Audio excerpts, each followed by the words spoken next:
And a typical marketer would take that same approach, like, hey, we've always done it like this on email. Let's apply that same methodology on texting. Like, that's the wrong way to look at it because, hey, this is my personal space. Don't mess it up.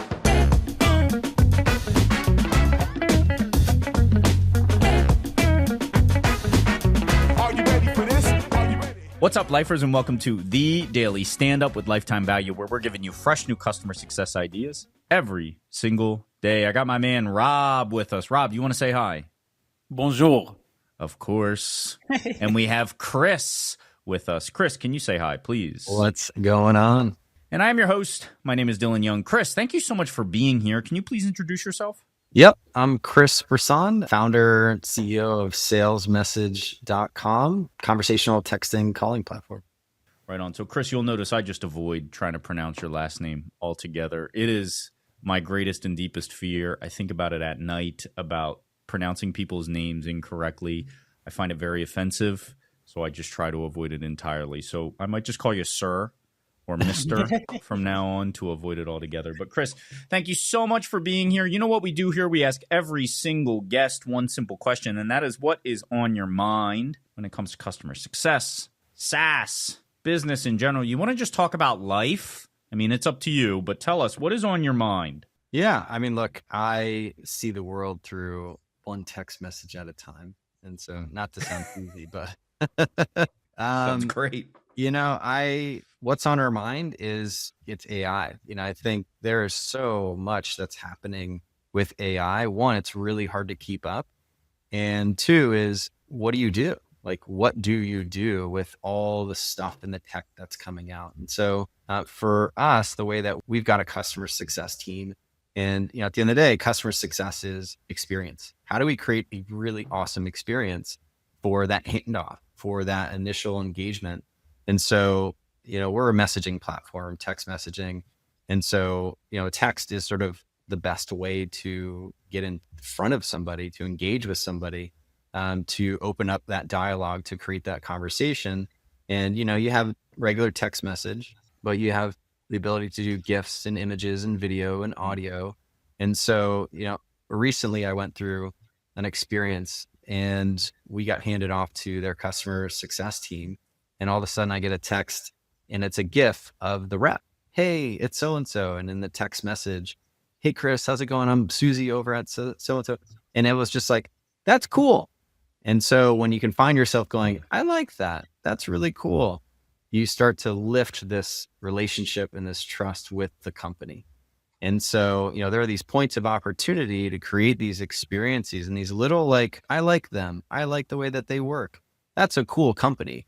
And so when you can think of, well, what parts of your business in this journey, this customer success journey, where you can get people nodding their head going, I really like that. Oh my gosh, that's so cool.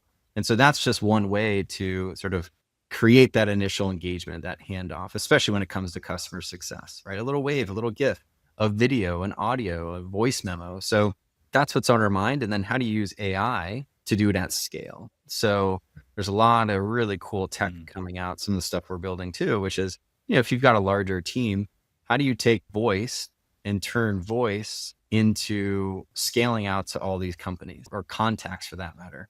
So voice memo, right? Take that, for example. So a new lead comes in or, you know, customer success conversation comes in. How do you use AI voice? So for example, Dylan taking your voice, cloning your voice, and now we can turn your voice into text to speech to send out an AI memo. Hey, Chris, awesome. Really looking forward to meeting you. And now you can do that at scale. So like, these are the really cool ways that you can take this one to many and apply it to all parts of the business. So that's what's on my mind. I think about it all day. And, you know, it's just some of the cool ways that we're applying AI to texting and messaging. I've been having a bit of an AI revelation myself lately. And so I feel like I've talked about this a decent amount in a couple of different mediums. And so I would rather defer to Rob first and hear. I also, full disclosure, have heard of Salesmsg before. And so I want to give Rob the floor with an opportunity to ask questions, clarifications he might have about Salesmsg or about the topic of AI specifically. Well, I think it's cool because I think what I love about this topic is we're looking at a very specific use case. And that specific use case starts with where we are today, which is an observation around the efficacy of text messaging and text messaging with customers. I feel like that's always been an interesting one for me. There's a huge opportunity there. My last job, I found we had triple the open rates, text message versus email. Not a major surprise. People don't really like unread texts, but people don't care nearly as much about unread emails. So we're sort of taking that foundational understanding along with also like, there's a little risk that comes with that. Like my best clients, even best past, Dylan always gives me shit for this, that like even my best past clients from like 10 years ago, I still text with them because I just like them as people.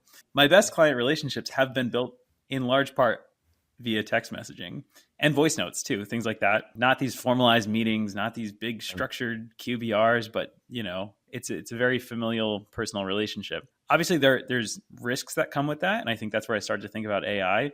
But even before I get to AI, I think about the risk of, there's always this risk of like being a little too familiar, you know? And to be honest, if any vendor that I work with right now started texting me, I would say, get out of my phone. Like, this is a sacred space for me. Yeah. This is for my life, my personal life. So I do think there are elements that have to be there to say, okay, this is the right time. This is the right strategy for our business, our relationship. And then I think that how precious that relationship is really gets magnified when you start to layer in AI. Because you can't send AI voice notes to someone you've never sent voice notes before, presumably. I mean, correct me if I'm wrong. I'm just riffing here. I haven't done this, but I don't know. I'm curious to learn. Yeah, I'm going to the extreme. Yeah. Right? Like, how do you use all this cool stuff, right? But there is, yeah, to your point too, is like at the end of the day, it is about building that relationship. And so, the relationship is in that pocket. And so some businesses, you don't need to, implement it in that particular way, right? Or maybe this type of organization where it's high B2C volume, hey, promotional texting is where it's at, right?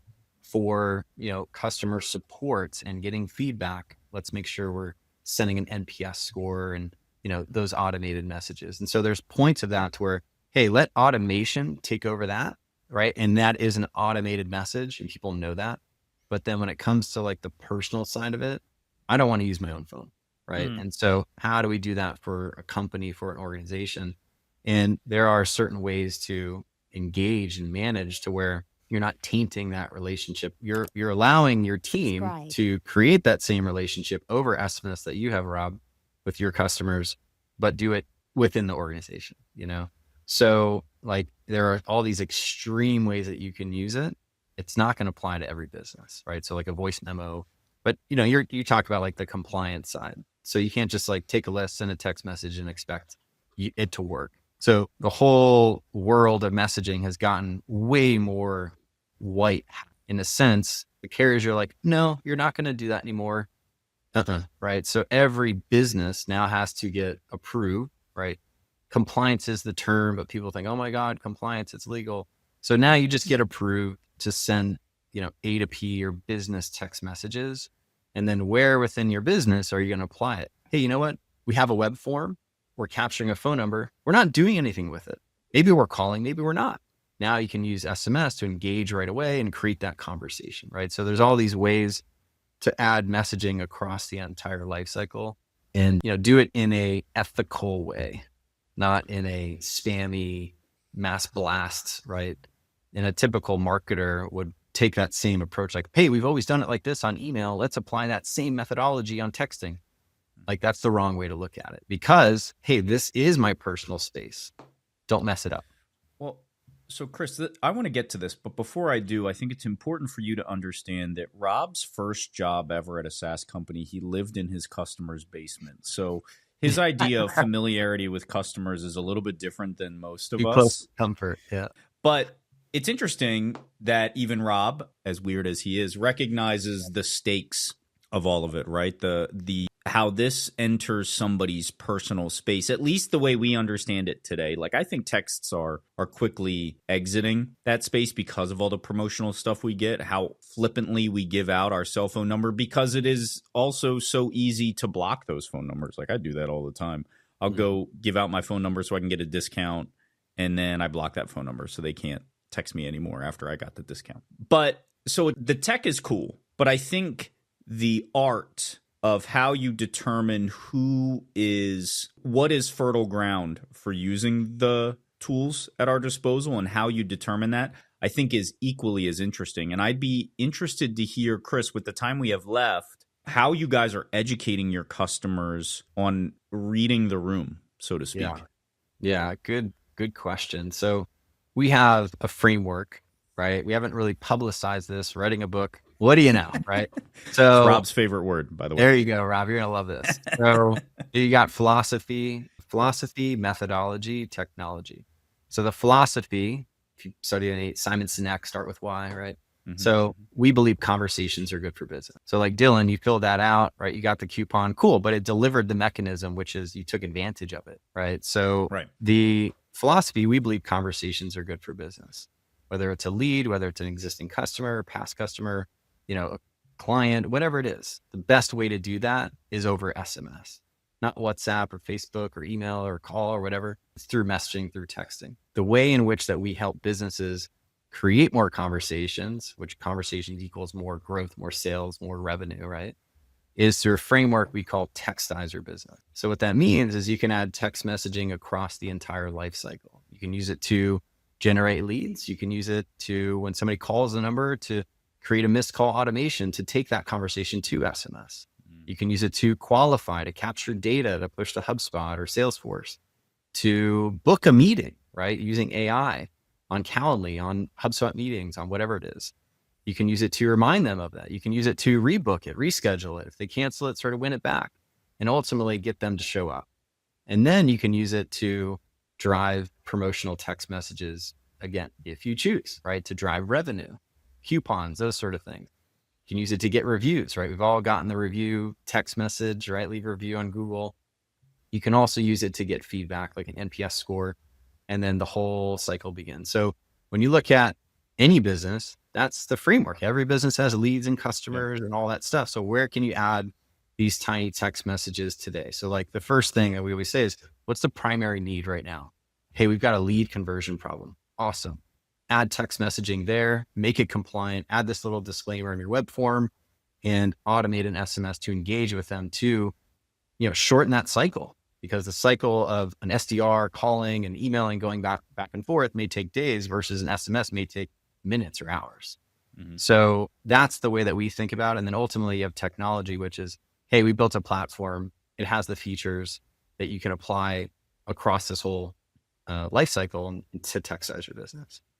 I love it. It's cool. And I personally take the most value from that framework because I think that that's something you can apply to all different types of work, not specifically to Salesmsg, though I think you have thought about it a lot. And I love the thought process. That is our time, Chris. I would love for you to come back maybe in a couple of months and talk a little bit more about Salesmsg, specifically the journey you're on and what that looks like. And if we could tie it back into customer success and specifically the ways in which they can use it, I would love that even more. But for now, we do have to say goodbye.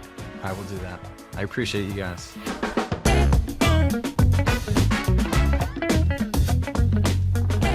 You've been listening to the Daily Stand-Up by Lifetime Value. Please note that the views expressed in these conversations are attributed only to those individuals on this recording and do not necessarily reflect the views and opinions of their respective employers. For all general inquiries, please reach out via email to hello@lifetimevaluemedia.com. To learn more about advertising on the Daily Stand-Up and the Lifetime Value Media Network, please reach out via email to advertising@lifetimevaluemedia.com.